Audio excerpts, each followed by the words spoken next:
లీకేజీలకు సంబంధించి కేంద్ర ప్రభుత్వం తీసుకొచ్చిన చట్టం విషయంలో కాంగ్రెస్ అగ్రనేత రాహుల్ గాంధీ మాట్లాడుతూ విద్యార్థులను ఈడియట్స్ అంటూ సంబోధించడం సరికాదని తెలంగాణ బీజేపీ రాష్ట్ర అధ్యక్షుడు రామచంద్రరావు అభ్యంతరం వ్యక్తం చేశారు.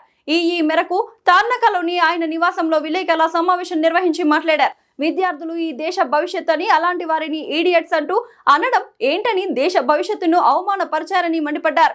ఈ విషయంపై తక్షణమే రాహుల్ గాంధీ విద్యార్థులకు క్షమాపణ చెప్పాలని డిమాండ్ చేశారు. 1969 తెలంగాణ ఉద్యమంలో కానీ 2010లో జరిగిన తెలంగాణ ఉద్యమంలో విద్యార్థులకు కీలకంగా మారారని, ఎంతో మంది ఆత్మ బలిదానాలు చేసుకున్నారని, దానికి కారణం కేవలం కాంగ్రెస్ పార్టీ మాత్రమే అని విమర్శించారు. అటువంటి విద్యార్థులను అవమానపరిచే రీతిలో కాంగ్రెస్ పార్టీ ప్రవర్తిస్తుందన్నారు. నీట్ పరీక్ష ప్రశ్నాపత్రం లీకేజీ సమస్య పరిష్కారం అవ్వగానే కాంగ్రెస్ పార్టీకి ఏం మాట్లాడాలో తెలియక విద్యార్థులపై కేంద్ర హోంశాఖ మంత్రి అమిత్ షాపై ఇష్టం వచ్చినట్లు మాట్లాడుతున్నారని ఆరోపించారు. రాహుల్ గాంధీని దేశ ప్రజలందరూ పొలిటికల్ ఇడియట్ గా భావిస్తారని, అలాంటి వ్యక్తి విద్యార్థులను ఇడియట్స్ అంటున్నారని ఎద్దేవా చేశారు.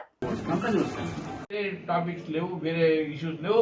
ఇప్పుడు అమిత్ షా గారి మీద ఇది ఒక పెలెట్, రబ్బర్ పెలెట్ మీద మాట్లాడుతాను, ప్లాస్టిక్ పెలెట్స్ మీద మాట్లాడుతా ఉన్నాడు ఈయన రాహుల్ గాంధీ.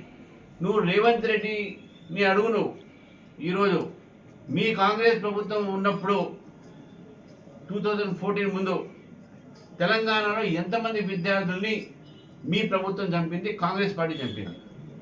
చిదంబరం అనౌన్స్మెంట్ చేసి యూటర్న్ తీసుకున్న తర్వాత కాంగ్రెస్ పార్టీ సమయానికి తెలంగాణ ఇవ్వకపోవడంతో వందలాది మంది విద్యార్థులు చనిపోవడం జరిగింది. ఈరోజు రాహుల్ గాంధీ గారు క్షమాపణ చెప్పాలి తెలంగాణ ప్రజలకు, ఈ దేశ ప్రజలకు. ఈరోజు ఈడియట్స్ అంటారా విద్యార్థుల్ని? ఈడియట్ అంటే అసలు ఆయన పొలిటికల్ ఈడియట్గా అందరూ భావిస్తున్న సమయంలో ఆయన స్టూడెంట్స్ని ఈడియట్ అంటామనేది ఇది చాలా అభ్యంతరకరమైనటువంటి విషయాన్ని కూడా ఈరోజు నేను చెప్తున్నా. ఈరోజు నిజంగా భారతీయ జనతా పార్టీ రాహుల్ గాంధీ దగ్గర కానీ, ప్రియాంక గాంధీ దగ్గర కానీ, ఇద్దరి దగ్గర మెటీరియల్ లేక, మాట్లాడే సబ్జెక్ట్ లేక, ఆధారం లేకుండా ఆధారరహితమైనటువంటి ఒక వ్యాఖ్యలు చేస్తూ ఉన్నారు. ఆమె టెర్రరిస్ట్ అంటది, టెర్రరిస్ట్ అని అడుగుతుంది. మళ్ళీ ఈ విద్యార్థులు టెర్రరిస్ట్లా?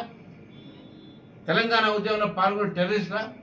కాంగ్రెస్ ప్రభుత్వం కదా అప్పుడు ఉన్నది, కాంగ్రెస్ ప్రభుత్వం కదా అప్పుడు కాల్పులు జరిగింది, కాంగ్రెస్ ప్రభుత్వం కదా వాళ్ళు చేయబట్టే విద్యార్థులు చనిపోయారు.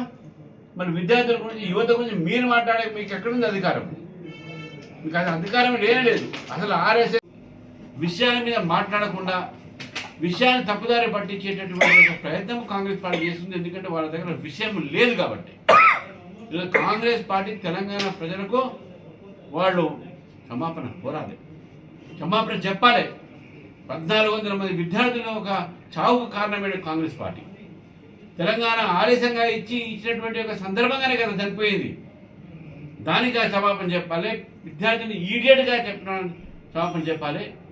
విద్యార్థుల భవిష్యత్తుని ఈరోజు అంధకారంలో పెట్టినందుకు రాహుల్ గాంధీ చెప్పాలి. ప్రియాంక గాంధీ కూడా ఇక్కడ యూత్ డిక్లరేషన్ చేసింది. ఆ యూత్ డిక్లరేషన్ కూడా ఒక్క డిక్లరేషన్ కూడా సరిగా ఈరోజు అమలు పరిచే ప్రియాంక గాంధీ గారు కూడా తెలంగాణ యువతకు ఈరోజు క్షమాపణ చెప్పాల్సిందిగా ఈరోజు భారతీయ జనతా పార్టీ డిమాండ్ చేస్తూ ఉన్నాం.